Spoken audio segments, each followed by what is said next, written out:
like you, be strong to hold the powers of the sun.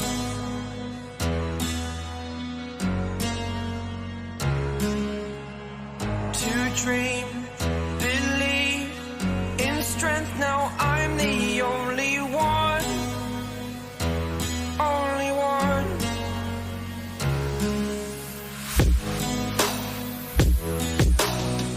I was an ordinary boy until I broke the rules. My life destroyed, life destroyed. Until I walk awake, scream my mind, I shout, the ground shakes. How much can I take? My mind will break. Will it break? Can I take? Can I be your superhero?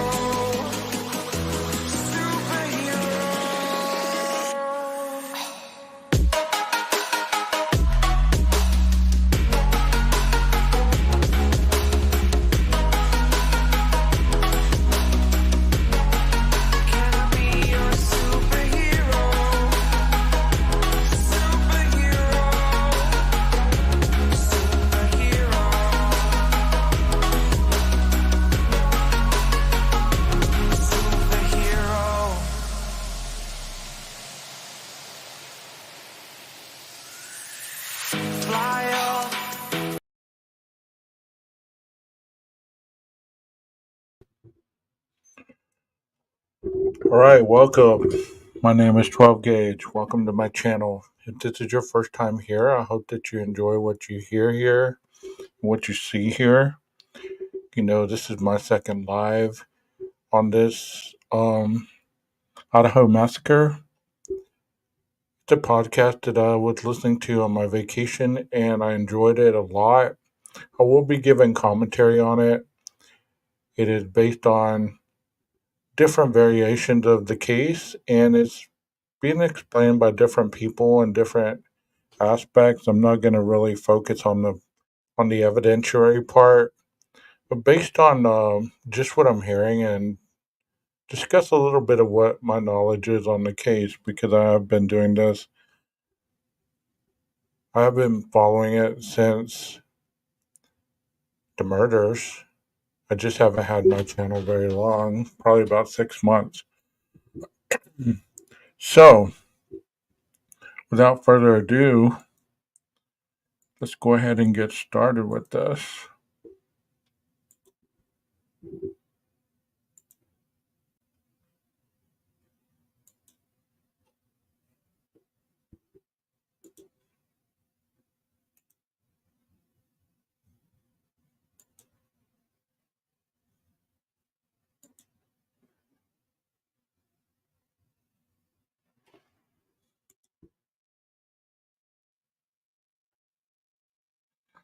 I hope everybody's doing well.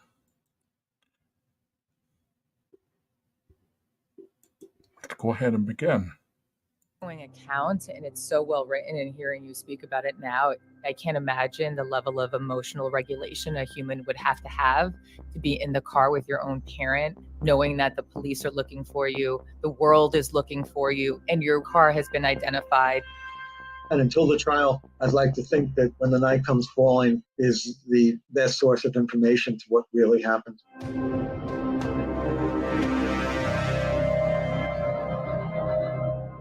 This is the Idaho Massacre, a production of KT Studios and iHeartRadio. Season 2, Episode 5, When the Night Comes Falling, a Requiem for the Idaho Student Murders. I'm Courtney Armstrong, a producer at KT Studios with Stephanie Lydecker and Gabe Castillo.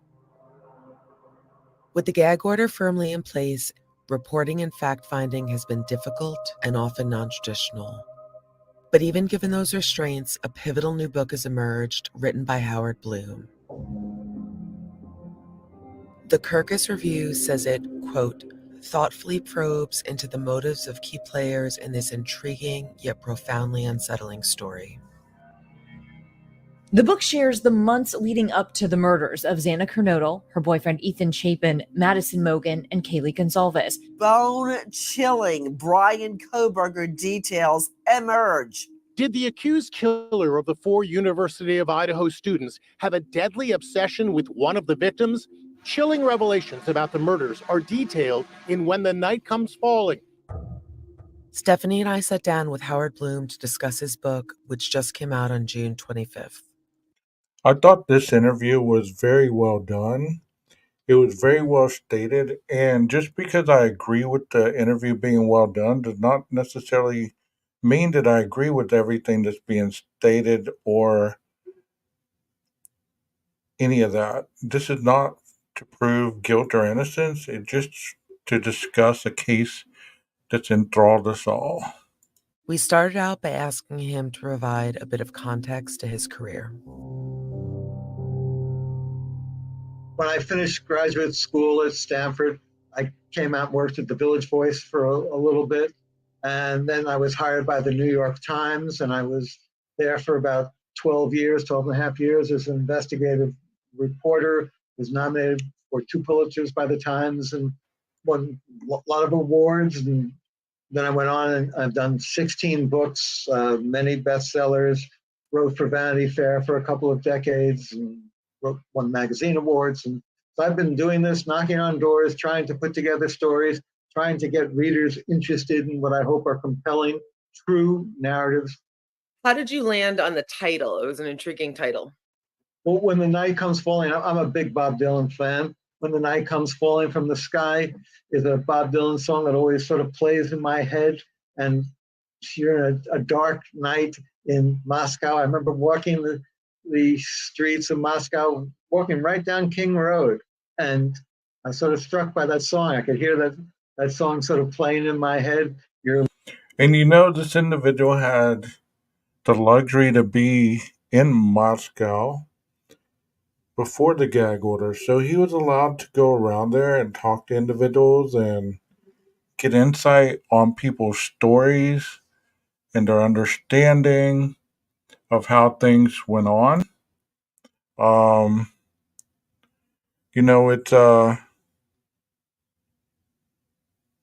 it's interesting to me that this would be the focal point of so much in his book.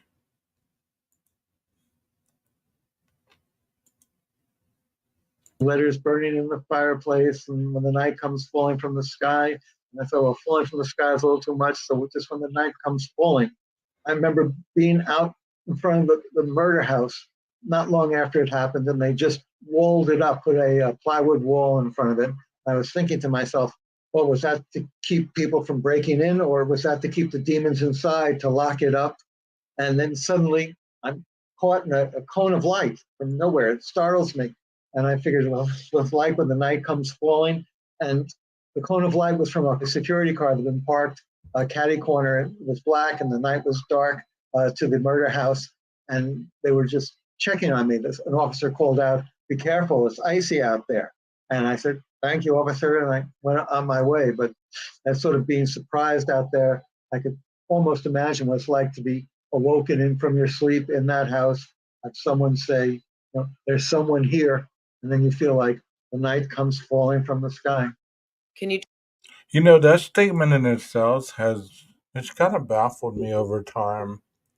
There's someone here, and the way we read it in multiple documents and how I've seen it stated on other creators panels, because this has been going on for a long time. How was that statement made? It would have been better if they would have used quotations, if they would have used exclamation points. Because how it was written, it's just so nonchalantly. Hey, there's someone here. Or was it something of a startled response with a lot more emotion, a lot more emphasis on the fact to try to get other people to realize that there's someone in the home that's not supposed to be there, or maybe someone in the home that they know. Because if they knew the person, wouldn't they have stated them by name? Hey, Jeff is here. Or, hey, Corey's here. Or, hey, Andrew's here. Or Tiffany and Alexa are here. You know, they would have named them by name. They wouldn't have just said, there's someone here. You would believe. I mean, that's just my thought on that. Just describe, how did you start to follow this story and what was your reporting like? I understand there were trips to Idaho, Pennsylvania, hundreds of interviews. Right. I first really heard about the story, any detail, around the Thanksgiving table up in Connecticut, just days after the murder. People started talking about it, and I hadn't paid too much attention to it. And the more they talked about it, I was pretty interesting. It was a murder filled with perplexities. Nothing was known. And I thought this might be an interesting story to investigate. I called up Graydon Carter, or emailed him, who ran Airmail, and I said, Graydon, who I'd worked for a while at Vanity Fair, and is an old acquaintance and a wonderful editor. I said, I'd like to go out there. What do you guys think? And he and Alexandra Stanley, who run Airmail, said, sure, go on out there. And I said, I don't know what I'll find, but go ahead, knock on doors. So I put on my reporter's trench coat, go out, knock on doors. And I was there for a couple of days, and I figured, I had no idea that I was going to write a piece or even certainly not a book, but I thought I'd solve the case. This was when no one knew who the suspect was. And I figured it out. The house is sort of in this gully around it. And most of the fancier houses in the nearby that area were members of this local church group, the Christchurch Kirkers group. And they had some problems with the community. Their deacon had gone to jail for pedophilia. Their members of young women in the group had posted videos complaining about sexual harassment, sex crimes, whatever. And so I thought, and that is not a good look for the church. That is not a good look for the community. The one thing, if you've never lived in a small community, you don't have an understanding of the close knit gossip, the close knit accusations, the telephone game, so to speak. So you're traveling this information, whether it's true, whether it's not. It's sent so fast throughout the channels that it gets misconstrued in the process.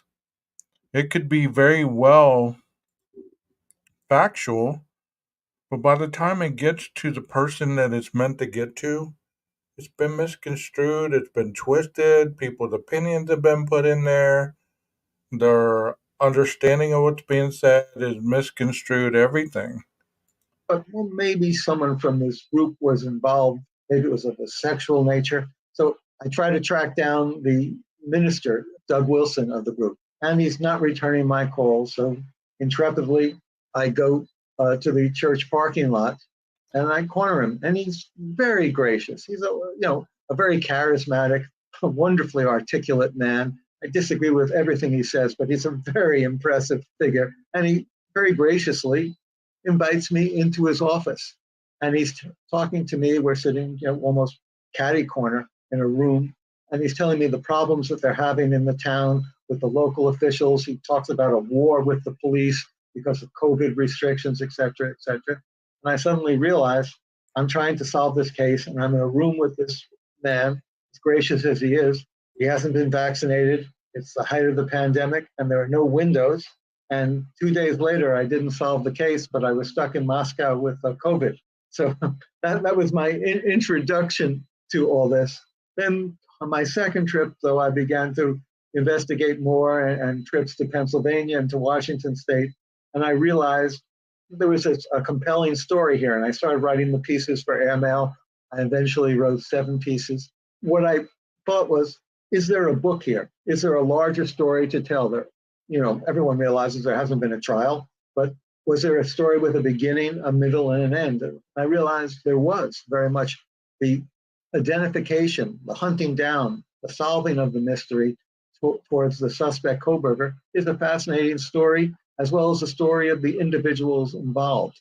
And I found a way, I believe, to structure the narrative in a coherent and compelling and engrossing way based around the road trip that Koberger takes with his father, this trip across country, and my narrative inspiration, And see, this is the part that really I find intriguing is the road trip and the understanding of how it's written on the interaction with the individual and his father.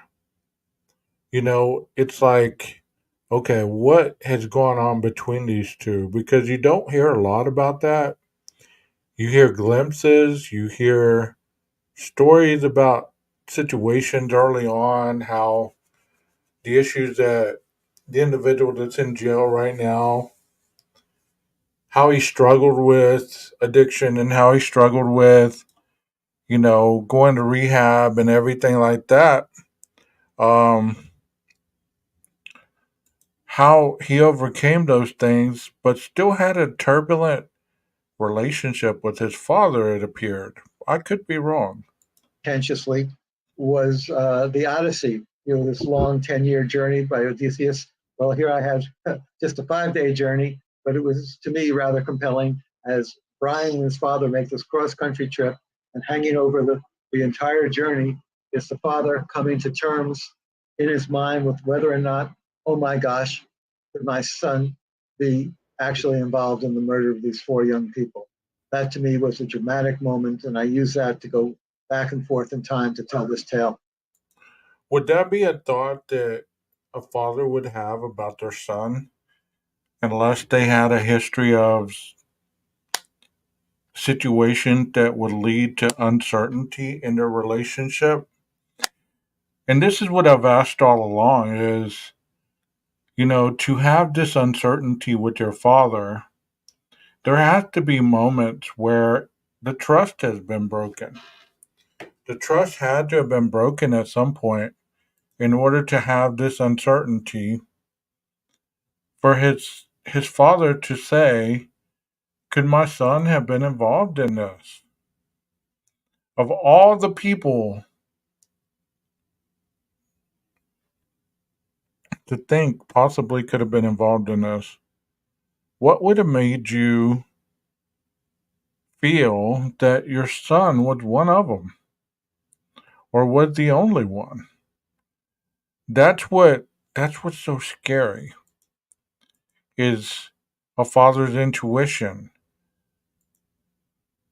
about his son. What did he know that we don't know? What did he know about his son that hasn't been disclosed by anybody? I know we've heard multiple people talk about him in various ways, from positive to very negative. But you know as well as I do, to be someone's friend, unless you're close with them, kind of like Kaylee and Maddie were, that kind of closeness, you don't have any clear insight on exactly how this individual was, especially if you got most of your information through somebody else. But this father would know his son in and out, would he not? Structurally, I think it works beautifully. Thank you. On that 5-day drive, can you talk us through it a little bit? I had not realized that the FBI were so uncoordinated with the ground officers. Can you just describe the details of that? What happens is around December 11th, and this is one of the revelations in this book, the FBI, working in Quantico, has deciphered the genetic genealogy to make Koberger a person of interest. They built out the family tree, and at the end of the father's branch, they found Brian Koberger. They don't share this information with the local Moscow task force. Why do they not do this? Well, the most generous explanation would be that they're not sure. Investigative genetic genealogy is not allowed into courts. They don't want to prejudice the case. They want to make sure the task force connects all the dots. He's just a person of interest. That's a generous explanation. A more cynical explanation is that the FBI wanted to get all the credit for solving the case. They didn't want to share it with the local authorities. They wanted to come off as the G-men who solved this great mystery which the whole nation is fixated on. Whatever reason, when the Kobergers leave, the FBI is following them, but the FBI wants the Kobergers to get out of town first before they get directly on their tail. And they don't want the Moscow police to know, and they also don't want the Kobergers to know. Meanwhile, Brian Koberger picks a route, and he's not going the straightest, the quickest distance between 2 points is a straight line. He's not going that way. He's going down to Colorado. His dad had already marked it out. And so he's taking this different route because arguably he's trying to evade anyone following him. He's trying to take evasive actions. This change of route from what the father had previously planned and mapped out before he came out there leads to tensions. And Brian is extremely volatile. And his father realizes he's caught his son in a bit of a mood. And he's seen Brian's moods before. So his usual reaction is, whoa, he steps back. He doesn't want to get too close to this simmering volcano. So father is in this car. The FBI is following. They have vehicles on the road. They have a Cessna above like a hawk waiting to swoop down. Okay, let me point out another oddity here. It seems like all the things that we've heard and been prevalent to, Brian enjoys taking routes that other people don't usually take. Instead of taking the straight line shot from Idaho to Pennsylvania, he deviates and goes to Colorado, where he's seen on a license plate reader, and then heads on to Pennsylvania. Is he just an individual that enjoys the longer drives? Or is he an individual that wants to take the most scenic route, where there's not a lot of traffic, there's not a lot of individuals that could see him, things like that. At the right moment when they can put the pieces together. And meanwhile, the father is slowly putting pieces together in his mind. 4 people were murdered just 10 miles from where his son is living. His son is in this highly agitated state. The father was concerned enough about his son to make the trip out there to accompany him. And they just happened to be sitting shoulder to shoulder in a white Hyundai Elantra, which is the precise car the authorities have announced they're looking for in this murder. So the father is, of course, suspicious. Then, as they drive across America, 2 things start to happen quickly by the second day of the trip. But first, after the FBI loses them and then finds them again, the first thing that happens is there's a shooting right near Brian Koberger's university residence. A Army veteran has taken 2 students hostage. He lets the students go. The SWAT team moves in. They can't talk him out of it, or the SWAT team acts. So you know what he's talking about. He's talking about the Indiana stop, where the dad automatically starts talking about the shooting. Of all the things to talk about, is that what they were talking about before he got pulled over? Is that why it was so fresh in his mind?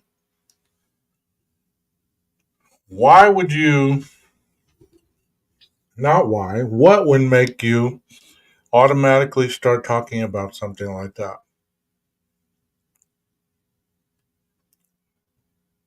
What would keep you from saying, oh, we're just heading home for the holidays, blah, blah, blah. My son is on break, he's a TA, blah, blah, blah, blah. You don't have to go all into detail about where he is, what just happened, almost like you're escaping a crime, it sounded like. I mean, but what made the dad do that? Was it on his mind? Had they been talking about it the whole way? And Bloom states that Brian was in a highly agitated mindset. How did he know this? Did the dad talk to other people and they talked to Bloom? We never know. Arguably precipitously, and they shoot a veteran dead. And father and the son get an alert from the university about this, and this triggers off more thoughts in his father's mind about the malevolence of the situation his son is caught up in that there's something wrong with being with the West, and his son has been trapped in this, and oh my gosh. And just as these thoughts are taking shape in his mind, they see flashing lights, and there's a sheriff's deputy car in Indiana asking them to pull over. And this father at this point realizes, oh my gosh, everything I've been thinking about is quite possibly true. And this is some situation I'm in, and he doesn't know how to make this realization. But turns out, both to the father's relief and to the FBI's relief, who's also watching this, they don't understand what's happening. This was just a traffic stop. They go off. 9 minutes later, the same thing happens. Once again, there's a traffic stop, this time by a state trooper. He pulls the car over. Again, it's a traffic infraction. But the father now can't help but feeling all his thoughts are becoming true. Everything he feared, every thought he was trying to repress is becoming closer and closer to reality. So, most of us have been pulled over by law enforcement. I know I have. I used to have a heavy foot. Used to get a lot of speeding tickets. So if you've been pulled over by law enforcement enough, you start to have that mindset where, oh God, what did I do now? So to get pulled over once, well, this could be coincidental. Get pulled over twice. Okay, what's going on? What's going on? So I don't know what was going on in that car, but I can only speculate that there's probably a lot of holy shit. As if he's following footsteps in the snow and getting closer and closer to his destination of where they're going to lead. And he doesn't like where it's leading one bit. And as this journey continues and as they arrive in Pennsylvania, the father is suddenly filled with a sort of dread that he can't quite articulate.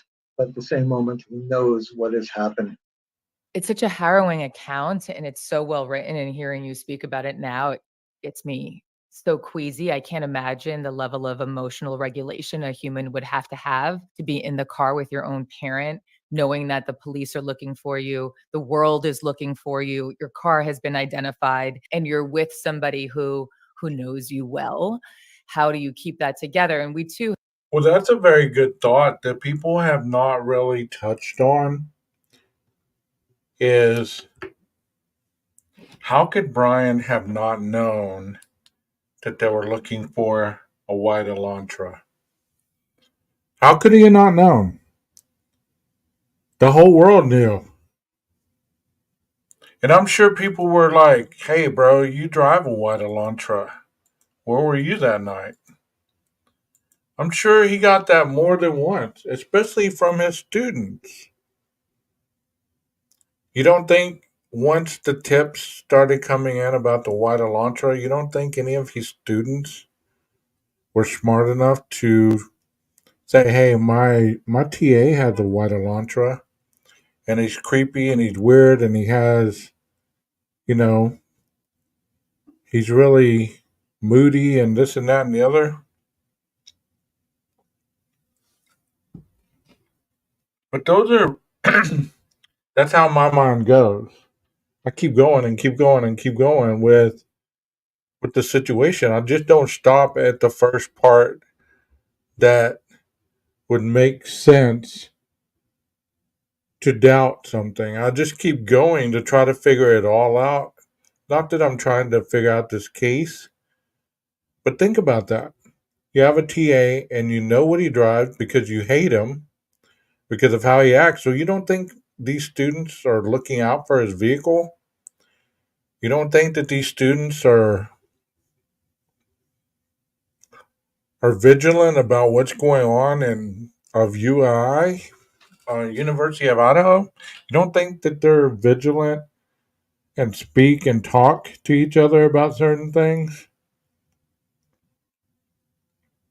I promise you, I bet the moment that was advertised, we're looking for a 2011 to 2013 Hyundai Elantra. How many kids instantly were like, "Hey, bro, that dude Koberger drives a Hyundai Elantra. Really? Start watching him. Let's see if he acts weird." You don't think he had eyes all on him way before the police got to him? If you think that, then really you don't understand the dynamics of human nature. Because look how involved we are in this case. How involved must the people that were directly around him must have been involved in this case? You don't think they were looking at his hands, looking at whether he was walking funny, trying to get a closer glimpse? Have often speculated about what that car ride must have been like. You had an interesting point, and we had heard something similar too about the early days of Brian moving into his apartment when he had actually made the move, and that dad was sort of, trying to, how we interpreted it was trying to make him some friends in and around the apartment complex. And just like you, that always sort of stuck in my head because it was two part. Either that means, look, my son's been a little bit awkward his whole life and maybe has a difficult problem with meeting new friends and social cues, etc. So dad's in the habit of trying to create comfort for his son, knowing that it's hard for him to kind of acclimate.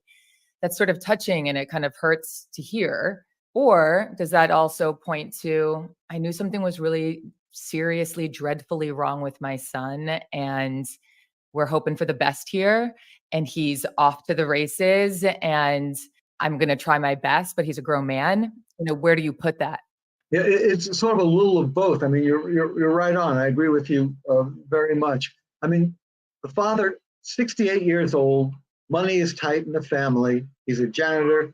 They've been bankrupt twice over the years. He still makes this cross-country trip in August with his son out to the university for the first time. Then he has to turn around and go again. And why does he do this? Because he's worried about what's going to happen to his son. How is his son going to fit in? He knows Brian is a square peg in every round hole. He's been in life and he just doesn't know. And remember, this is not a father driving a young kid off to college like maybe we did at one point. Brian is 28 years old. He's going to be teaching young kids. He's a teaching assistant. He's going for his doctorate. And still the father feels he has to accompany him. And when he gets to Washington State University, one of the first things the father takes it upon himself to do, they saw a neighbor in the elevator, I think it was Christopher Martinez, so one of the guys, and he says, will you watch out for my son? He's a hard time making friends, anything you can do, I'd appreciate it. And Martinez is a generous soul, and 2 days later he invites Koberger to a pool party.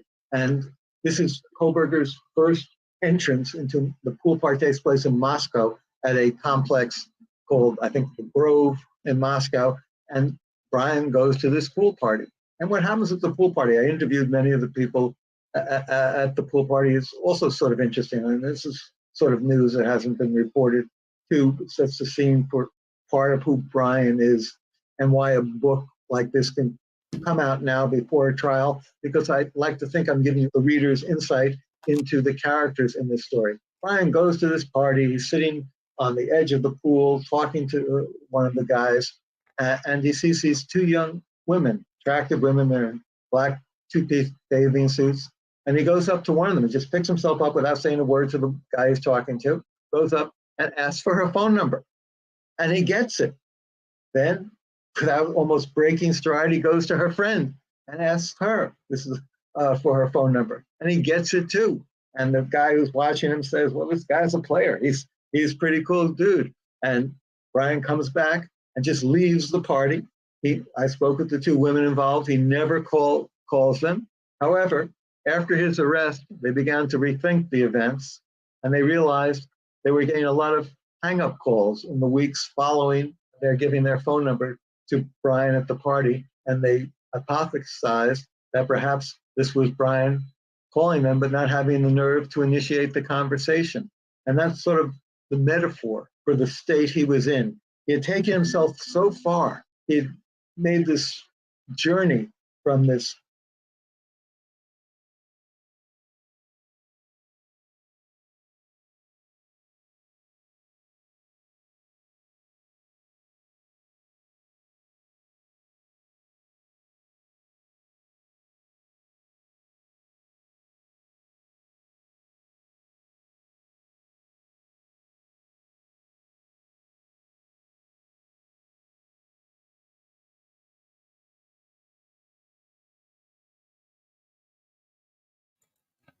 Wow, I've been talking to myself for a couple minutes.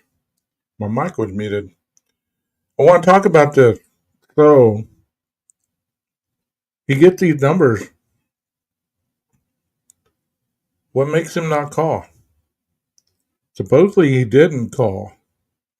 Supposedly they had some hang-up calls. In the realm of the narrative that they're trying to push, he could only get so far with women, but cannot complete or finish the deal. And if that's the case, this shows two events that give attribute to that belief system. kid from a hardscrabble, Pennsylvania community, from an overweight heroin addict to becoming a doctoral candidate at a very prestigious university.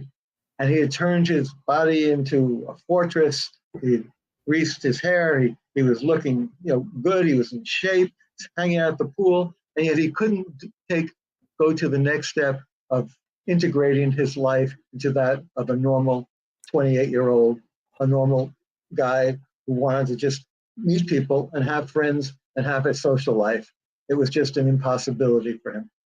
Almost as though he mustered the courage and then couldn't follow through. So it took everything he had potentially. I've always sort of drawn a connection in my head. This is, again, only in my head, between Brian and his sisters. And just this, relationship he has with women is interesting given he grew up as the baby of women and was raised by older sisters. And by all accounts, we hear they're lovely and all of the above. And I was curious if you just had an opinion on that. I know the dad is a primary focus. Well, think of, excuse me, think about that aspect. You're around women, you grow up with sisters, you grow up with a mother figure that we really don't know much about as far as their relationship. So let's say instead of loving women, like you just said, you got this contempt. You got this contempt for them. You love but hate them. It's almost like you don't view yourself good enough for the world, but yet you try to show them your good qualities. When the world comes to you, you push it away. These are the attributes of a recovering addict or a criminal minded individual. They don't trust easily. They trust people who are just like them, not people who aren't like them. Most of the time, they push away the good people in their lives, so maybe getting these numbers was a challenge. I bet you can't go get their numbers. Watch me.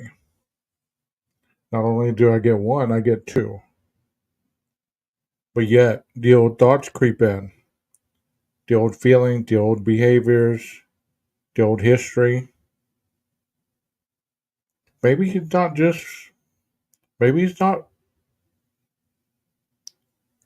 acclimated enough to be trying to pursue. I'm not saying he's an incel. Maybe he wasn't confident in his abilities to close the deal. That's what I was trying to say earlier. Maybe he wasn't confident enough to close the deal. And that's no knock on him. I know a lot of people that can't close the deal. They can get the numbers, they can call, but they can't close the deal to make it a relationship. Or they try too hard. Or they become fixated from afar. They become infatuated with the thought of rather than the reality of being with.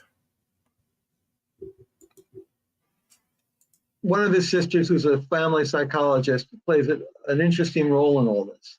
After they get back to Pennsylvania, it's the Christmas holidays, the whole family is there.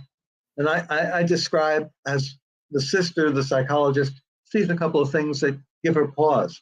She sees Brian cleaning out his car meticulously, the same sort of white Hyundai Elantra that the police just happened to be looking for that was involved in a quadruple murder.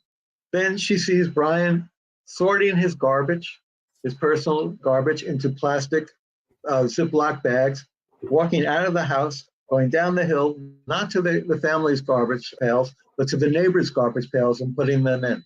And So here's another thought. I hate to keep interrupting this because I have to do it a little bit to keep from being a copyright strike.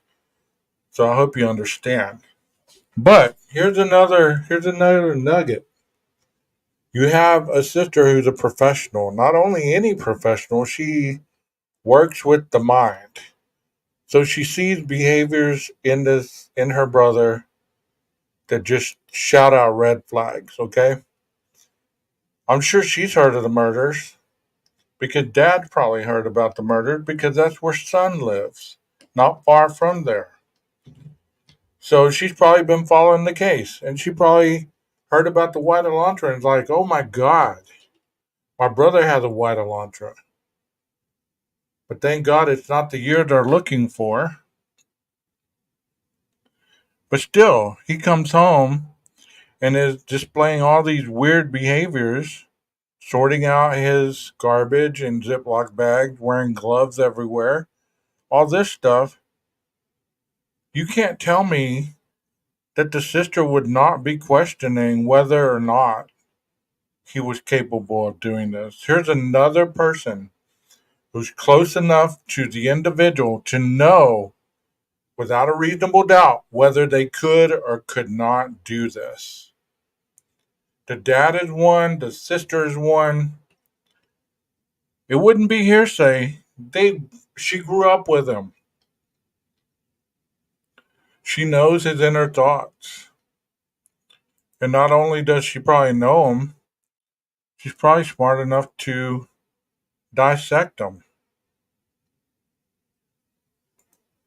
you know, these set her mind wandering, and she, realizes there's something seriously wrong, and what seems impossible might very likely be true. My brother might be involved in these four murders, and she goes to confront the father, and she says, "Dad, I think we have to face up to something. I think we might have a problem." And the father, who's been having all these thoughts all the way across America, when he hears this, what does he do? He turns around and just leaves the room because it's too impossible. It means thinking the unthinkable. And yet, as I point out in my book, there's sort of an irony that's as if the next scene comes from a Greek drama. And yet, when they identify the DNA on the button of the knife sheath, they don't identify it to Brian Koberger, they identify it to Michael Koberger. And then they realize that his son's DNA, the son of Michael Koberger's DNA, is on that knife sheath. So in many ways, like a Greek drama, the hero of the Greek drama or the victim of the Greek drama, always tries to escape his fate, but he never can. He's always pulled back in. So is Michael Kohlberger. He's pulled back in. His fate is to, no matter how much he tries not to be his reason for his son's downfall. I hadn't heard that account of his one sister, and then the other sister, the middle sister, she was an actress, and as you know, much has been made about this in a slasher movie back many, many years ago. But the plot line of that particular murder is that 9 co-eds go out into the woods and only 7 come back. And again, is that a direct connection? No, of course not. And I was just curious if you had heard any rumblings about that. I've heard the rumblings. I tried to connect the dots, and I couldn't take it far. I tried to stick to what I could substantiate. I didn't want to hypothesize more than was necessary about the course of events. I think because of the gag order, what this case needs is an injection of facts. You know, there's such a vacuum of people being able to find out what really happened. And I wanted to try to fill that vacuum with not fatuous speculation or even vicious character assassinations, but I wanted to tell what happened. That gag order is particularly pernicious because the trial keeps on getting delayed and delayed and delayed. We have a town that's sort of been victimized by this. There's a lack of understanding. There's a lack of ability to move on. They can, bulldoze the murder house. The university can take it down, but that really is silly. You're not going to get rid of what happened that way. What you need is a sense of justice, a sense of a clear-cut ending, and that perhaps can only be resolved in a trial. And until the trial, I'd like to think that, when the night comes falling is the best source of information to what really happened. Let's stop here for a break. We'll be back in a moment. We're here for the history, not the hype. To shed light, not fan flames. We're here for the whole story, not just a headline. Here to uphold democracy, uncover the facts, and illuminate what matters. Play responsibly. Conditions apply. See website for details. US. Once you visit this summer, with even more cash back in your pocket when you pay with PayPal, saying yes to summertime fun just got a whole lot easier. Make sure to download the PayPal app. An account with PayPal is required to send and receive money. Redeem points for cash and other options. Terms apply. I sat in a room with him, and he told me, I will tell my parishioners, anytime a Moscow police officer gets on the stand, you have every reason to be skeptical because he's lied about us in the courtroom. So there's no reason to believe that he won't lie about Brian Kohlberger. Okay, so you just heard that. He was talking about having the conversation with Doug Wilson. And Doug Wilson basically told him, supposedly, I would tell every parishioner who could potentially be a juror to vote guilty because he's had such a tumultuous relationship with the police. Could this be a reason why they want the trial moved? Because they know this? Just food for thought. You have to realize who the jury pool is going to be. A lot of people associated with the university will be just eliminated. There are people who have too much knowledge or have preconceived notions about the case. And then that leaves the members of Doug Wilson's church, 2,000 people. Every one of them will be skeptical about anything the prosecution says. So I think it's really odd that the prosecution is fighting the move from Latah County of the case. And I think it's even odder that the defense is trying to move it. And the only reason I can think that the defense is trying to go along with this is because it's part of the strategy that's undermined everything they've done since the beginning. And that strategy is one of delay, and more delay. Lawyers have a wisdom. They say when you have the facts, you pound the facts. When you don't have the facts, you pound the table. And there sure has been a lot of table pounding by the defense. There's been a rat-a-tat-tat of motion after motion after motion, just really to buy time. I mean, look what they've come up. It's been nearly 2 years, and they finally have released their expanded alibi.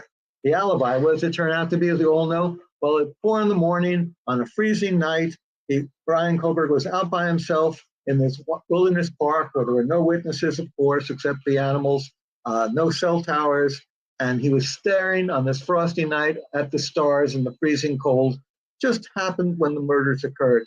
And we had to wait 2 years to hear that without any substantiating information or corroborative evidence. And yet this has been dragging on and on. So I think this is a sort of a specious argument the defense is giving. Ann Taylor is a smart attorney. She's doing what she has to do with the cards she's been dealt. But I think it's a mistake to move out of Moscow, and maybe she thinks she's just buying time again, and that the change of venue will never be approved, and then she'll breathe a sigh of relief. So what I was actually going to ask you about, and this was going back to your saying, how because of the gag order, there has been kind of a dearth of facts where otherwise there would be, and there has been so much conjecture. So in your book was something that we have been just wondering about, which is sort of placement in the house. And specifically that the dog was in the other bedroom of Maddie and Kaylee.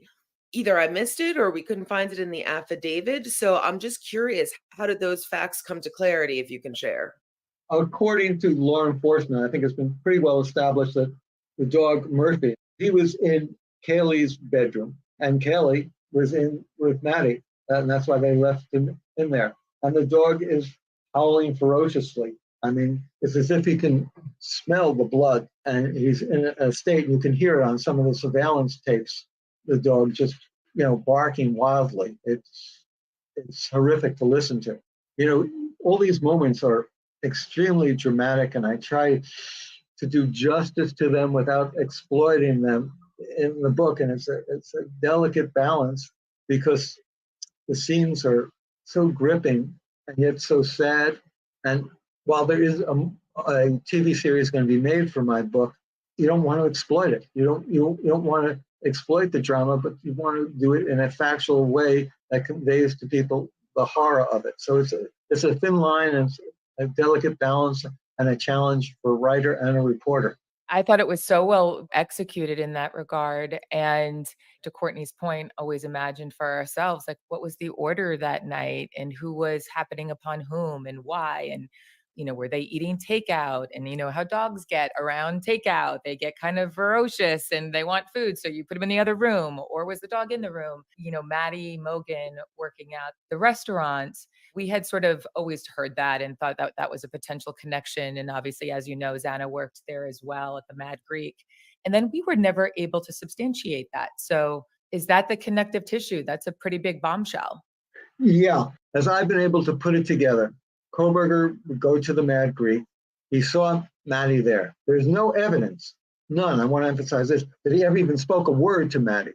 But for whatever reason, her beauty, her exuberance, her vitality, just her blonde good looks, somehow he fixated on that. And he was... I want to say to this, in the very beginning, that's how I believed as well, that that's how he stumbled upon both of those girls, is by going to the Mad Greek. But as far as just stalking or being curious about those two, maybe he became curious about the house because there was nothing but females in the house. And you tell me, if you're a man, you're not going to care about whether there's a guy there. There's a house full of females. You got your pick of any of them. But you have your eye on one. And there had to be a reason why one stood out above all the others. Because of all the females in that house, one of them stood out above all the others. And why was that? A man, as I've said, who's prone to obsessions. He measured out his life in obsessions, whether it was heroin or kicking heroin, whether it was losing 125 pounds and building his body back up, becoming from this mediocre student to becoming a graduate teaching assistant at a great university. He had all these large arcs in his life. And for some reason, Maddie became his fixation. And just like the girls at the pool party, he could fixate on it, but he could not take the next step. He could not involve himself in any realistic, communicable way in her life. And then her presence became not something that was an astonishment to him, but rather a rebuke. And this rebuke gnawed and gnawed at him until he tried to felt that the demons that were pursuing him, the only way he could live in this world, and here I'm hypothesizing, was to get rid of Maddie, to get rid of what was causing him such distress, the pain. Okay, so maybe this is the part where early on we heard one of the fathers talk about the suspect being jealous of the girls in the home. I remember hearing that early on, and I never understood what he meant by that. Being jealous of what? But that makes a little more sense if it was true. Being jealous to the fact that he could not have any of those girls. As far as we know, he didn't even try. Or maybe he did try. Maybe we don't know because the only two people that would have been prevalent to that are dead. Maybe Xana and Maddie at the Mad Greek were working one night. Brian threw his shot, and Maddie shot him down. They started laughing at him. And maybe that's where it all started.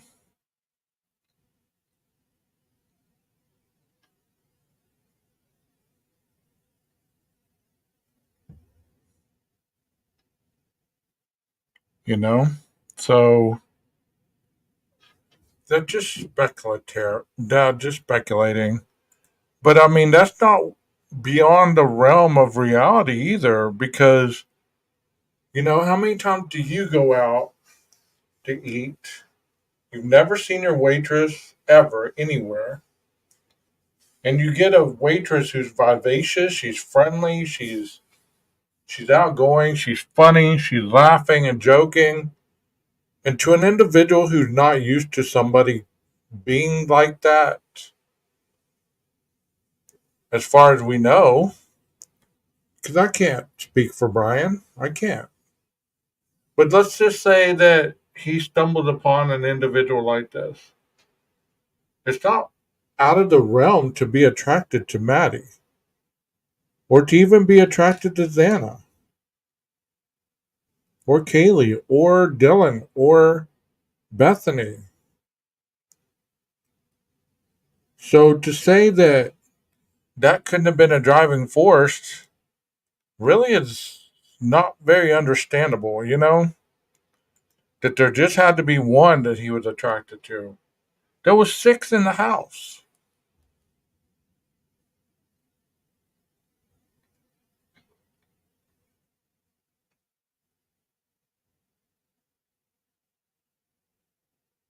You get what I'm saying? There was 6 in that house he had to choose from.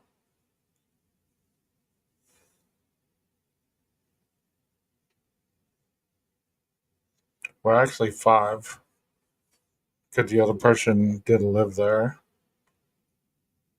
But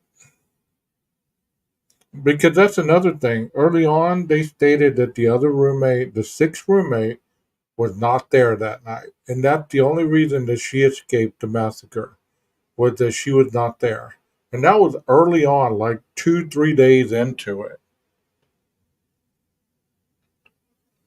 2 to 3 days. It's interesting that so many details have been forgotten and replaced with fiction. Pain was so hard. And yet, he still tries to fight it. As I said earlier, when he goes to the house those 3 times, each one of those 3 trips is an attempt first to go to the house and then to get away until he finally crosses the line that's dividing the idea and the reality, and he succumbs to the demons inside him, and he becomes the monster I believe that he was fated to be. You could really feel that tension as it's described of the, do I go there or do I pull back? I had a follow-up question on that. And do we know that Koberger, or, he's presumed innocent, of course, as is anyone until they go to trial. Do we know that Maddie and Kaylee's room was visited first by the murderer? Yes, that's what the authorities believe. And he doesn't go into the room with the dog. He goes right into Maddie's room, and then he's surprised, I believe, to find Kaylee there too. And this is also, it's been said, it's been reported that the wounds that Kaylee receives are much more ferocious. And I think the reason for this is not just that she fights back. He's surprised to see her, and he sees his carefully imagined plan is now going awry. And he's lashing out at anger at her, at himself, and his plan falling apart. And in this state of intense mental and physical activity, he just leaves the knife sheath behind, and his carefully laid out plan is already undone in the first moments. And I think And guys, anytime that you listen to killers or serial killers or anything of that sort, they always speak about the urge. So that urge could be replaced with a female. And think about it on this aspect. Whether it be dope, whether it be food, whether it be gambling, whether it be pornography, whether it be anything like that. If you've ever been addicted to anything, you understand that urge. That urge to not be able to be strong enough to fight off what it is that you don't want to do. Let me give you a very silly example. I bought some Oreos today. I was laying in bed and I knew that I had the Oreos and I thought, I don't really need them. I don't feel good. I laid there in bed, tried to preoccupy myself with something else, going to sleep. And it kept pounding at me until, I have very limited willpower when it comes to that. So what did I do? I got up and I got me some milk and cookies. The urge here would be that he wanted an object of his affection, whichever one it was, and he couldn't have it. So he had to take it out, dispose of it. And the others were collateral damage. Maybe he didn't know about the other two that were in there. Maybe he figured, well, nobody else came out. I better get out of here as quick as possible.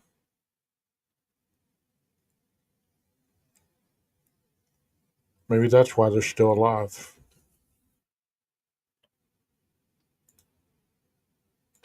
as I said, after the murder of Maddie, the three other murders that follow are grim, horrific collateral damage. You mentioned something that had escaped me, which was the way the coroner described the different wounds on the different people. It was interesting. Is there anything you wanted to say about? They're not discrepancies, they're different words, but they're very different words that are used. They're very different words, and that points out two things, I think. The level of sophistication or lack of sophistication of the coroner, she rather, has now given ammunition that will be used by the defense to raise doubts. I mean, all the defense has to do is raise doubts with the jury. And the second, how hard it's going to be to, while I believe Koberger is guilty, how hard it will be to make the case. There's the dialectics of a courtroom is basically every expert you bring in, you can bring in a counter expert. So you can have someone say touch DNA is the gold standard, it never fails. You can find someone else who will point out, well, that's not so fast. Touch DNA is really not that great. And in case law after case law after case law, well, we've had to impugn it. And on and on and on. And this coroner's report is going to raise more questions. I think they're legitimate answers, but it's up to a skilled attorney to phrase the questions in a way that they will resonate in the juror's mind. And I think they've handed them one they can knock out of the park, perhaps. You bring up the level of sophistication of the small town, which It was really interesting how, when you had laid it out, that Moscow police, the entire department, had 37 members, and yet the quote backup of the FBI were 40 members. And the FBI brought in their own trailer. They had their own sort of offices to keep them separate from the Moscow cops in the parking lot of the police headquarters building. Interestingly, about the police headquarters building, it's about 100 yards from where the Brian Koberger was at the pool party. It's right at the bottom of that hill that you go up to get to the Grove. You know, when he drove by that first night, he was literally driving by the police headquarters and Chief Fry's window. Just the way things intersect, such as the pool party, and I won't give away how you bring in sort of the pool party in the end unless you want to. Well, I'm going to stop it right there. I'll continue this another time. I hope you enjoyed this. And if you did, hit the like button. If you didn't, hit the dislike button. If you're new to the channel, feel free to subscribe. If you've been a subscriber for a while, feel free to be a member. Hopefully we get enough members to do members only perks. Thank you so much for being here. I'll see you soon. Maestro, cue that music.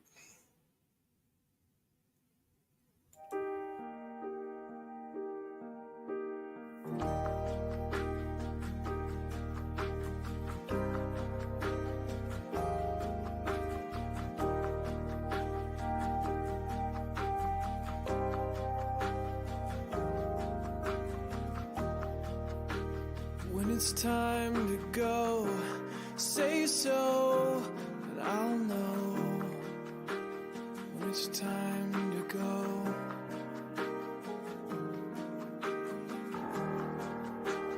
When it's time to leave, don't grieve for me. When it's time to leave, just wait.